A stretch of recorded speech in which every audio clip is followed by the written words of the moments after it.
hit during the night, sort of between sort of 8 and 9 o'clock at night, and then as it got stronger, we bunkered down in the walk-in robe. It was the smallest room in the house, so a lot of noise, a lot of wind, and you could hear the roof peeling off and then crashing into the sheds and everything around us. And obviously couldn't get any sleep that night, so we just sat up through it.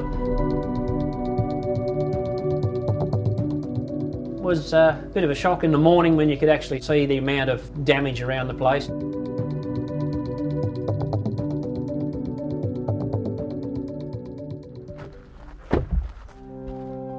We first visited Ian's property on the Thursday afternoon, so Cyclone Seroja hit on the Sunday evening.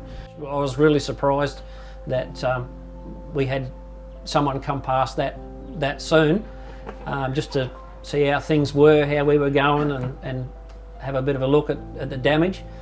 Ian's property had a window blow in, and as soon as you get external forces breaking the structure, you get what they commonly know as uplift, and uplift actually lifts roofs off houses, so that's what happened in Ian's case. This community, probably 60 to 70% of properties were impacted from the cyclone. If you think of the style of properties that sit in these older part of rural Western Australia, the codes that these properties were built to were not cyclone rated. It is not a normal area that gets impacted by cyclones, and that's why the damage has been so significant. We wanted to stay on site because all our personal belongings and everything was still here.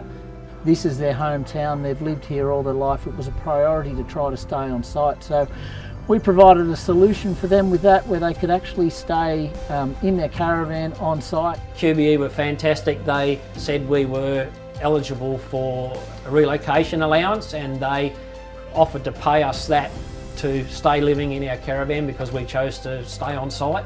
And yeah, it has helped out a lot. We've always been informed as to what's happening, who's coming. Once the tradies started to show up, once one lot was finished, the next lot was coming in pretty much within a day or so, straight behind them.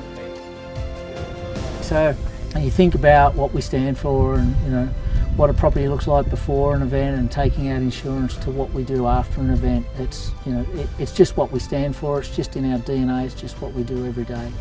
You get a situation like this, and you just turn around and think, wow, you're just so glad that you've fully insured, everything's covered.